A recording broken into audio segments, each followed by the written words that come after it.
The RS4 Mini. Why did I buy it? I have the RS3 Pro. I usually work with the RS4 Pro as well from the rental house.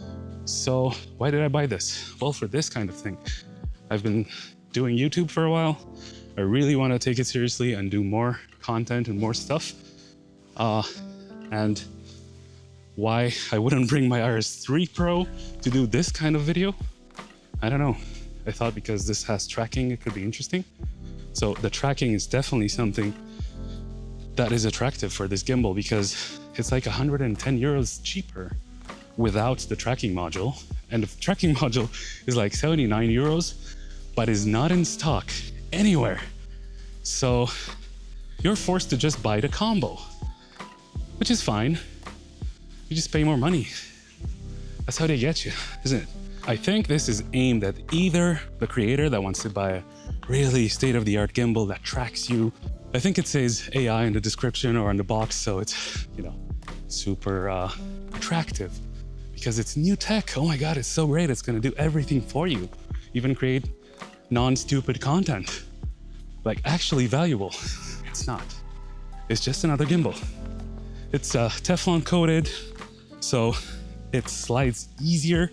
They said, all the reviewers said. It doesn't. It does not. It's like the same. Maybe it's like a 10% increase with Teflon. I'm holding it by the stick, by the end of the stick. And since it's cheaper and more plasticky, I wouldn't do that. Or I would avoid doing that because on a Pro, it's kind of the same stick. It's held together by a 1/4-inch thread in a plastic thingy. So you should never have like 1 or 2 kilograms hanging on that thing on a plastic budget option of the product that you actually want. You shouldn't do this with the bigger RS Pros either, unless you like losing your gear, destroying your expensive camera. So let's walk you through how it would work, right? So I put it on the ground. All right. Then palm. And start tracking. All right, it did. And then we focus. So we see red. It's hopefully not too far. Yep. And then we say frame it. Wait, it's not tracking anymore. Start tracking. All right, now the light is on, the green one. All right, let's see what happens, I guess. So I'm gonna sit down here.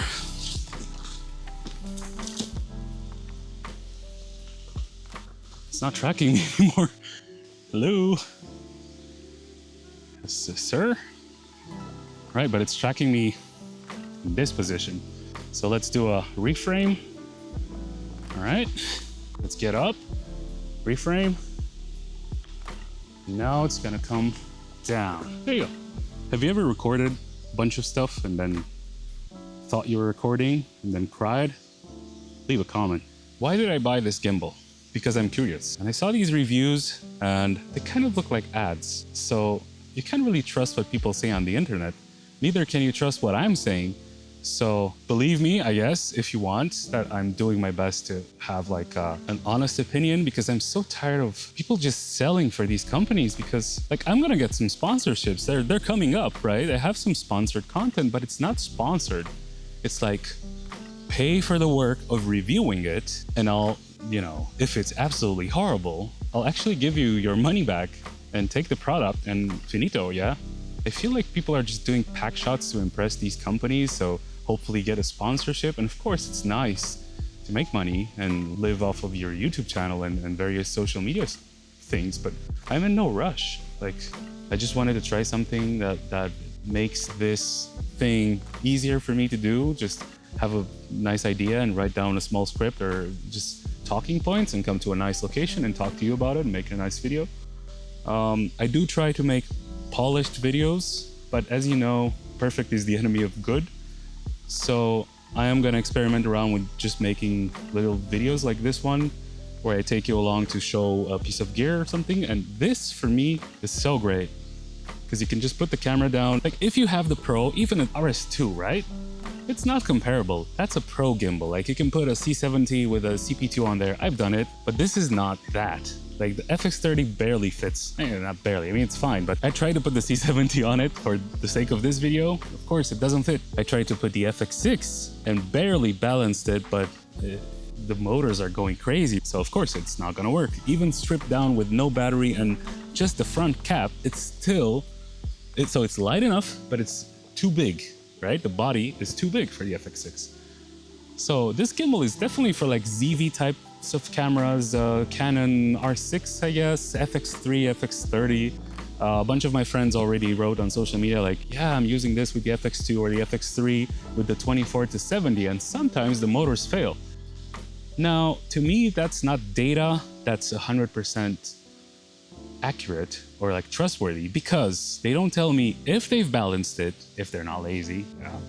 They don't tell me if they're like whooping and whooshing around like in a festival type of situation where they're just really barbaric with this gear. And that really matters because it's like a mini gimbal, you know? You should treat it with respect, or at least know its limitations, because it's so tiny. Of course, it's a small, affordable gimbal. It's the latest model with tracking and whatever, but that doesn't mean it's a tank, right? So as a pro, you shouldn't expect much from this. Like you shouldn't just buy this instead of like the RS4 or the secondhand RS3 or RS3 Pro, or even an RS2. These days, I see them going for around $300. That's a bargain, dude. Like, oh, is it moving a little? You need to know what you're signing up for. And what that is a secondary gimbal. And this is the second reason I bought this. We get a lot of requests for after movie types of things, like where I just go with a camera and get some nice shots of an event, like the highlights, right? And I'm expanding my team, so I'm gonna get some interns, some people to learn alongside me, hopefully. So I was just thinking my main gimbal is gonna be on the slider, doing the crazy slider gimbal stuff, or it's gonna be used for like bigger cameras. What if I want a small setup? So since I love my FX30, it looks kind of funny on the RS3 Pro, right? So I just thought, let's get it a mini gimbal with a mini follow focus for the Samyangs, right? Since we have the VAF set now. I just thought this would be a really great light setup. Easy to go into vertical mode for like reels or whatever, because our clients are asking for that and you have to provide. So I just thought this is like a separate, smaller kit that we can use. And if I have to take my FX6 or C70 on a shoot, I'll just use the RS3 Pro and maybe eventually buy the 4 Pro for some reason, even though what does it really do? That's better than the RS3 Pro. So far, I like it. Like it's lighter. You can feel that it's lighter because with stronger motors, like on the Pros, you get away with not taking enough time to perfectly calibrate your camera and balance it on all axes. So you really get away with stuff. These motors aren't so stiff. So you'll see more of the fourth axis. So even if you do your ninja walk, you do have a learning curve, unfortunately, guys. You have a learning curve like on any equipment, but this, it's supposed to be portable, but you lose something. Every time you gain something, you have to lose something else because it's like a triangle of things. You know, you can't have a really powerful gimbal that's made with freaking plastic and Teflon that costs less than 500 euros. That's also like the best gimbal on the planet that can balance your ARRI Alexa Mini, right? I think like with anything, if you get a chance to test it, that'll be the best. Rent it. If you have a shop that supports returns, buy it. And if you like it, you like it. If you don't, just return it. And I think you pay a little fee. And that's that. If you don't do a good job, it wobbles. If you walk too heavily, like your step is heavy, then it wobbles, of course, but it doesn't micro jitter, which is great. Because it's not powerful enough to overpower, because this is why you get jitters usually. It's not balanced right, and the motor strength overpowers the need that the camera actually has, like the payload. So a good rule of thumb that I learned from, shout out to Best Boy Adam, amazing rigger. Whenever you auto-calibrate it, that's usually not the best setting. It's 10-15% lower. So go ahead and try this. Just auto-cal it. It's great. It's good software. and do a few shots with those settings and then tune everything down by 10%, just manually, right? So it's like, if it's like 50, go to 45 or even 42, 40. So that's the perfect strength that it recommends, but try to go a little lower. So then you'll have like a leaner movement. You might see the camera wobble a bit, but it's gonna have a more natural look rather than just like stiffness of a gimbal, usual gimbal stuff. So if I do this, it also starts tracking. It doesn't see a hand. That's hilarious. So the build quality, it's plasticky, but it's tough, right? It's really tough. Even the NATO thing, which doesn't have a data port, it's like a tough plastic. So I tried to put my focus wheel on it, which has like a metal clamping system. I got it a little dirty. So if you clamp it on and use it a few times and maybe just go over some rough terrain, it starts to get loose. And it's also so small that if you put the wheel in there, it can't go past. So there's this absolutely tiny, perfect position where you can put it where it stays clamped and also the gimbal can go over it. So it's like a millimeter leverage, which is fun, you know? You have to find solutions. This is not a scientific review. I'm not promoting this product. I bought it with my own money. So it's built well. It's very light. It's like as light as they could go with the hardest plastics they could find. Nice rubber, nice feeling. I'm not sure about the button. Like the quality is fine. It's plastic, whatever, but it just doesn't take the input. You have to press multiple times. Whereas with the pros, you never have to press multiple times. You have to be careful not to go into selfie mode just by holding it or like doing some crazy shots, right? With this, you really have to like yell at it, like really, come on, just go into orbit mode. The shop I bought it from is quite sneaky because while doing the macro shots, I could see signs of wear and tear. So this is a return product for sure. This is the only reason why I will return it myself, because I don't think that's honest. But I do have to finish my review because that's what I started to do. As a pro, I think it's worth considering. If you have a need like I have, like sometimes you need to go smaller, you need to fly somewhere, you need to do just an after movie type of thing, you need to get some shots, you need to do like a reel for a client, you need to do some quick things, and it's nice to have a gimbal in case you need it. This is great for that, but this would not be my main gimbal. So if I'm doing pro work, this would not be my main gimbal. Just because, like, you can totally get away with it, but me personally, I would not do a professional project with only this gimbal.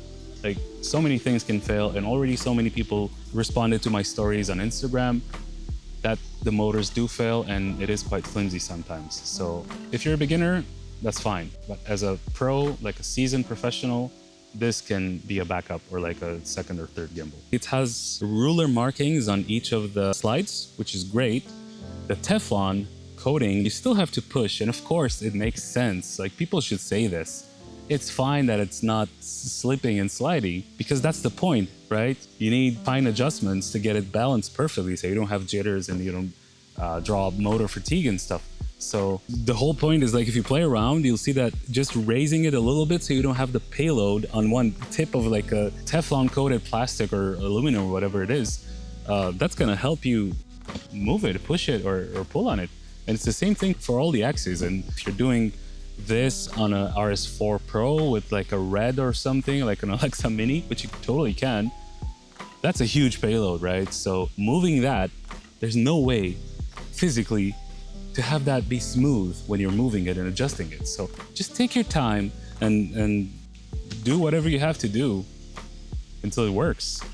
It's fine. So the Teflon coating, it's like 50-50 BS. It's nice, it's interesting, and it's also gray. I like classic, I like black C-stands, I like dark colors for my gear, so just so you don't see me on a set or whatever. But this, who said this is for pros, you know? It's my fault for being a pro and buying this. So you have the classic plate style. It's just a really tiny plate, but it has the same style with the teeth, and you can use the fine-tuning knob to go forwards or backwards. It has the locking mechanism. The camera plate is the classic Arca that slides from the side. It's longer this time, which is interesting. What it has different is 3 sets of brake teeth in 3 different places, just so you can move your camera on the side because you want it to be safe. So you can click the safety into place and keep moving it. in 3 different slots. So this is absolutely cool. Another new thing, or it has been implemented in some gimbals in different ways, but you can go into vertical mode, not without rebalancing, but it's fast to go into vertical mode and then you start rebalancing, which is cool. You don't need like a L bracket adapter for vertical mode. It has it integrated. So you just unscrew this here and then push, and it just quick releases the thing and then put it on the side and it's vertical. And you make the adjustments again, and it's super easy to go into vertical mode. Some of you will never use it in horizontal mode, but it's really cool. And also the Intelligent Tracker is definitely something that's new. I've heard that you can adapt it now on the RS4 and RS4 Pro, which is great, but I'm not gonna buy that because I have the RS3 Pro, and I'm not gonna take that to the forest with a red Komodo or C70 to do videos like this. I'm still gonna rely on a small setup, on the FX30 and the Samyang lens. In the combo package, you get the Intelligent Tracker and the NATO handle, and I think that's about it. That's extra from the regular thing that just comes in a box and it's just the gimbal.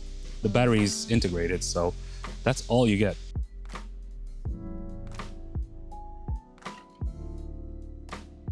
So the NATO connector is only on the left side. I'm kind of annoyed that they didn't put one in the right also, because then I would get to choose which style of shooting I would do, like have my right hand on the handle and my left hand on the gimbal, or just go the other style. So this way, the RS4 Mini, it just forces you to have your left hand on the handle or whatever, wherever you're putting it, and then your right hand on the gimbal.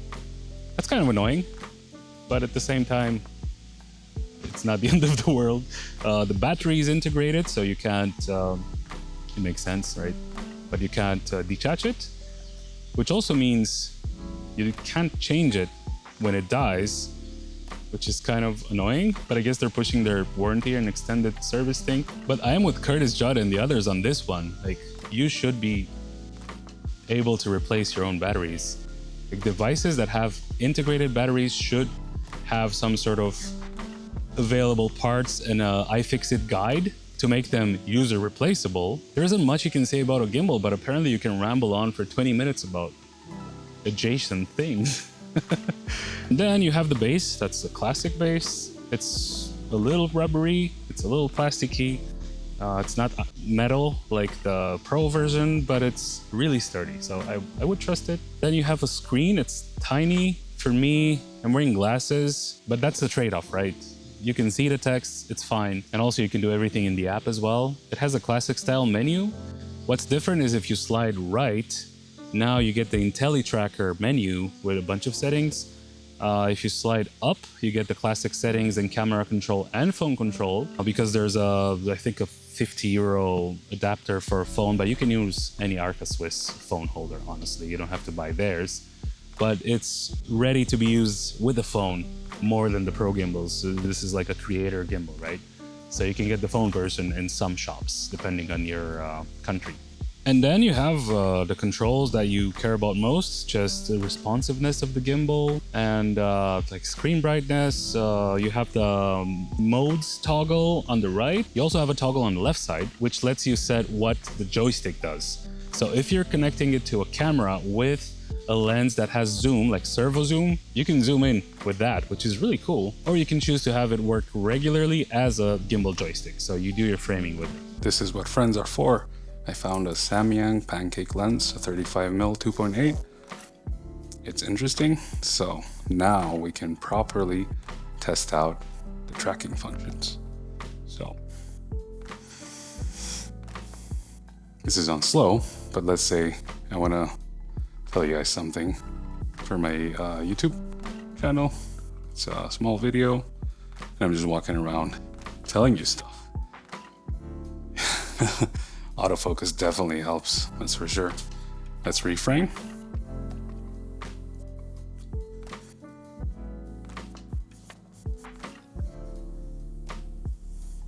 All right. It's cool, so this is definitely on slow because it's taking a while to track me. It's still quite smooth, but it's just a little laggy.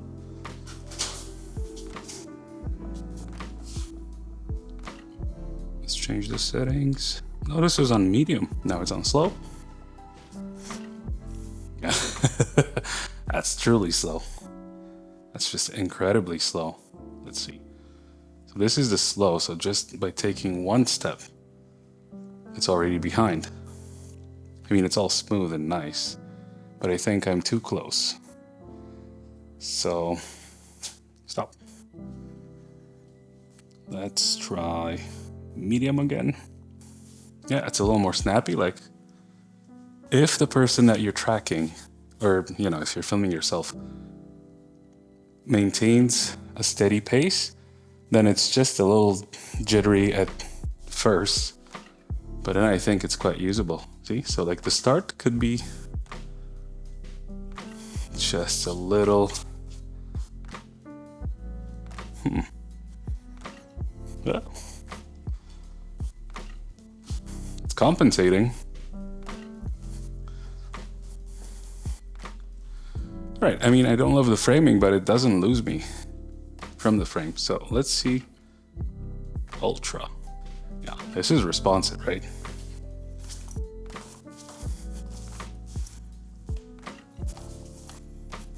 Imagine what this looks like to somebody outside.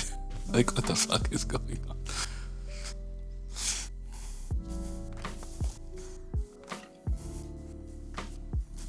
That's Sony autofocus though, right? Pretty good. Yeah, but is this usable? Right, it tracks. But is it usable? Maybe. In some kind of project where it makes sense. Let's go back to medium. Be civilized, corporate. So I think like in many situations, medium is the perfect middle ground.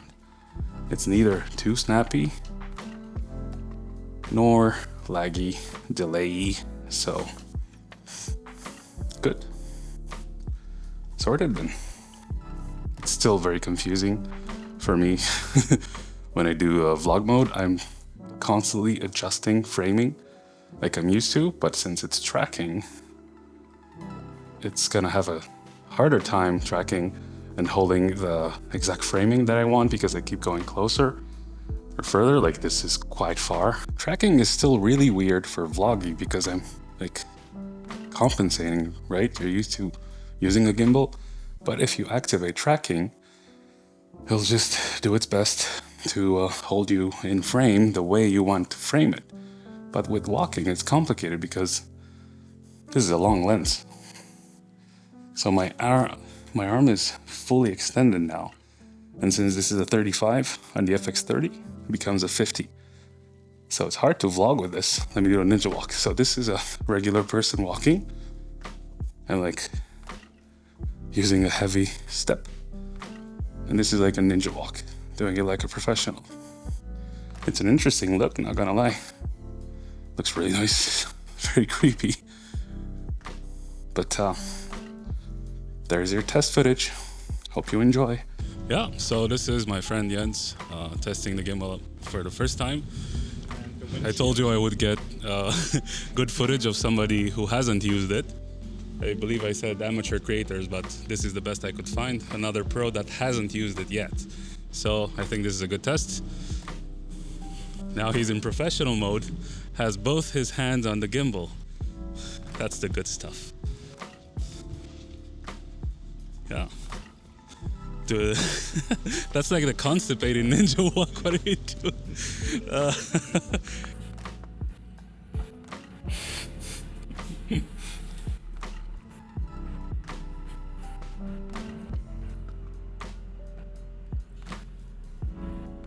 It actually found you.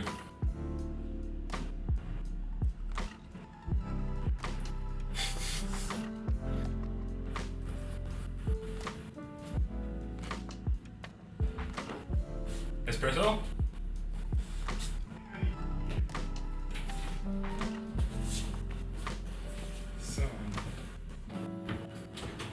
You're like in 1917. You have Mr. AI Deacons.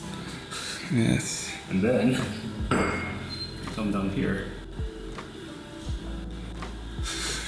Have a beautiful framing.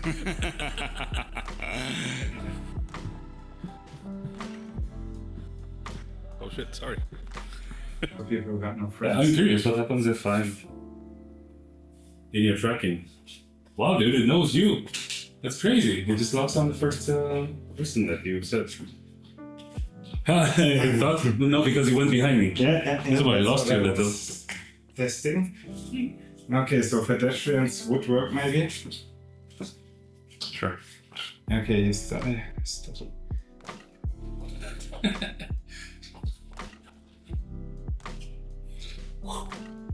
Also.